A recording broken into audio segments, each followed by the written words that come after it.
बिस्मिल्लाहिर्रहमानिर्रहीम। Multi talents के साथ मैं हूँ आपकी होस्ट नूरबाज़ी। आज की इस वीडियो में हम इंग्लिश स्पोकन की 32 क्लास को पढ़ेंगे।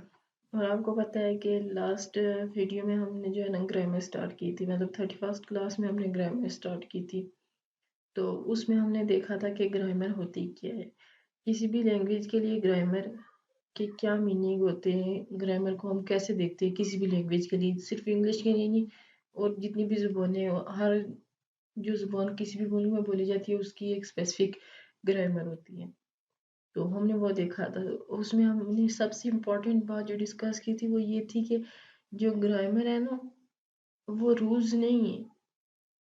अगर हम कहेंगे ग्रामर रूल है तो इसका मतलब कि पहले किसी ने रूल बनाए और उसके बाद जो है लैंग्वेज बोली है, ऐसा नहीं है। ग्रामर रूल्स नहीं है। ग्रामर जो होती है वो इस बात में हमारी हेल्प करती है कि हम किसी भी जो है ना लैंग्वेज में अगर कोई वर्ड है तो हम उसे सही से कैसे प्रोनाउंस करें, उसको सही से लिखे कैसे करेक्टली। तो ये हमें बताती है ग्रामर।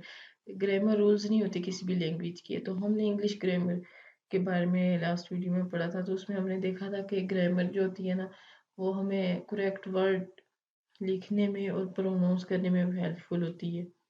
और ग्रामर हमें किसी भी जो है ना स्पेसिफिक टाइम में जो लैंग्वेज बोली जाती थी उसके बारे में हमें बताती है, उसका रिफ्लेक्शन होती है। आज की इस वीडियो में हम अल्फ़ाबेट्स के बारे में देखेंगे, अल्फ़ाबेट्स, वावल्स एंड कॉन्सोनेंट्स। तो किसी भी लैंग्वेज में जो है ना अल्फ़ाबेट्स होते हैं। कोई भी लैंग्वेज होती है ना तो वो अल्फ़ाबेट से मिलके बनी होती है, और उनके जो होते हैं ना स्पेसिफिक अल्फ़ाबेट्स होते हैं। अल्फ़ाबेट्स को उर्दू में हरूफ तहजी बोलते हैं। और इंग्लिश के अल्फ़ाबेट्स कितने हैं? 26 अल्फ़ाबेट्स हैं इंग्लिश लैंग्वेज की। इसी तरह जितनी और डिफरेंट लैंग्वेज हैं, जस्ट उर्दू आप देख लें तो उसमें 37 हरूफ तहजी के और जो हमारे पास वो लेटर्स जो भी होते हैं वो आते हैं, लेकिन वो उर्दू के ज़्यादा होते हैं। बस लिखने में 37 होते हैं लेकिन वो 14 प्लस है। तो इंग्लिश के जो है ना वो 26 लेटर्स हैं। और मैंने आपको बताया है कि कोई भी लैंग्वेज लेटर से मिलके बनती है, अल्फ़ाबेट से मिलके बनती है, और इंग्लिश के जो अल्फ़ाबेट्स हैं वो 26 हैं। अब उनको दो कैटेगरीज में डिवाइड किया गया। The alphabets are divided into two classes. इसकी टू क्लासेस हैं। First one vowel and then second consonant. अब वावल्स क्या होते हैं, कंसोनेंट क्या होते हैं? ये अल्फ़ाबेट्स जो 26 है ना, इनमें से कुछ अल्फ़ाबेट्स जो है ना वो वावल्स है और कुछ कंसोनेंट है। इनकी डिवीजन इस तरह की गई है। अब अल्फ़ाबेट्स के हम वावल्स के बारे में देखते हैं कि वावल्स कौन से हैं। वावल्स हमारे पास 5 वावल्स होती हैं। ए ई आई ओ यू, ये हमारे पास बस 5 वावल होती हैं। There are known as vowel in English. English में A E I O you ये 5 जो होती हैं ना अल्फ़ाबेट्स, ये इनको हम वावल बोलते हैं। और सबसे इम्पोर्टेंट बात जो वावल्स की है, we can not write word without using vowels. हम वावल्स को जो है ना वावल्स के बगैर कोई भी वर्ड नहीं बन सकता। इसकी मैं आपको एक ही एग्जांपल दूंगी। वावल अगर जब तक वावल और कंसोनेंट जब तक आपस में कंबाइन नहीं होंगे तब तक कोई भी आपके पास वर्ड नहीं बनेगा।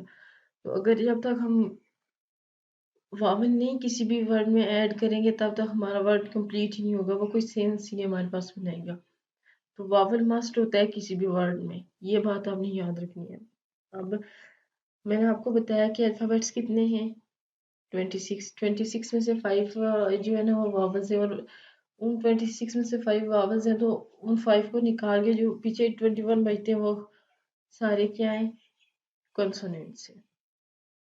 ये सारे जो B C D F G H जितने भी है ना ये हमारे पास कंसोनेंट्स है। Consonant alone can not form a word. Consonant अकेले कोई भी वर्ड नहीं बनाते। लास्ट हमने देखा है वावल्स का, वावल्स के बगैर कोई भी वर्ड नहीं बन सकता, और इसमें ये बोल रहे हैं कि कंसोनेंट अकेले कोई भी वर्ड नहीं बना सकता। तो मैं पहले बता चुकी हूँ वावल और कंसोनेंट मिलेंगे तो अब जाके एक वर्ड बनेगा। आप कहें कि अकेले वावल ले ले तो उससे कोई वर्ड बनेगा? नहीं बनेगा। अकेले कंसोनेंट से कोई वर्ड बनेगा? नहीं बनेगा। अब ए अकेला एक हम लेटर भी बोल सकते हैं, वर्ड भी बोल सकते हैं। ए अकेला जो है ना वो स्टैंड कर सकता है और वो वावल है। लेकिन कंसोनेंट का आप सोच भी नहीं सकते कि वो इसी तरह अकेला, जब तक कंसोनेंट में वावल ऐड नहीं करेंगे वो वर्ड नहीं बनेगा। ये हमेशा आपने याद रखना है। अब इसकी एग्जांपल मैं आपको दिखाती हूँ। Examples, if you right message MSSG, अब ये देखिए ये जो 21 हमने अल्फाबेट्स मैंने आपको बताए हैं उनमें से MSSG, तो ये हमारे पास it is not a pair word. आपने ऐसा MSSG कोई, अब आपको पता चल रहा है ये क्या बन रहा है मैसेज, वो बता तो रहा है मैसेज, लेकिन आपको पता है ये इसके स्पेलिंग ये नहीं होते because we have not inserted any vowel into it। हमने इसमें कोई vowel इंसर्ट ही नहीं किया है, इसमें सिर्फ consonants ही हैं। No message will inserted a vowel, a proper word has been found। आप देखें M के बाद हमने E को डाला है, डबल एस के बाद ए को डाला है, और फिर हमने ई को डाला है, जी के बाद ई को डाला है, तो ये हमारे पास एक प्रॉपर वर्ड बन रहा है MESSAG मैसेज। लेकिन ये MSSG हमारे पास ये कोई नहीं बनता। अब देखिए इसमें हमने जो है ना एडिशन की है वावल्स की, तो हमारे पास एक प्रॉपर वर्ड बना है। तो इसीलिए कह रहे हैं कि अगर आप किसी भी वर्ड को बनाना चाहें, किसी भी, जस्ट लाइक एप्पल आप कर ली, आप खुद देखिए एप्पल में जब तक आप वावल नहीं डालेंगे तब तक आपका सेंटेंस नहीं बनेगा, और अकेला कंसोनेंट कोई भी वर्ड नहीं बना सकता जब तक उसमें वावल की एडिशन नहीं करते। CPPR इज नॉट वर्ड, ऐसा भी वर्ड होता है या फिर आपने कभी ऐसा लिखा है, but copper no it is a word. अब ओ और ये जो पी हमने ये दो वावल्स हमने इसमें इंसर्ट किए, तो ये हमारे पास प्रॉपर वर्ड बन रहा है। We have two method of writing these alphabets.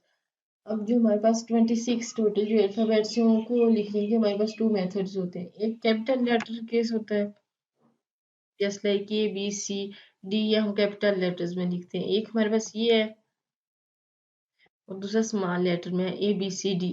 अब अल्फाबेट्स को हम टू वेज में लिख सकते हैं, दो इसके डिफरेंट मेथड है लिखने की। एक जो होता है उसको हम कैपिटल लेटर बोलते हैं, दूसरे को हम स्मॉल लेटर बोलते हैं। होप सो आपको मेरी वीडियो अच्छी लगी होगी। अगर वीडियो अच्छी लगी हो तो वीडियो को लाइक कीजिए, शेयर कीजिए, चैनल को सब्सक्राइब कीजिए और नीचे दिए गए बेल आइकन को प्रेस कीजिए ताकि नए आने वाली वीडियोस का नोटिफिकेशन आपको मिलता रहे।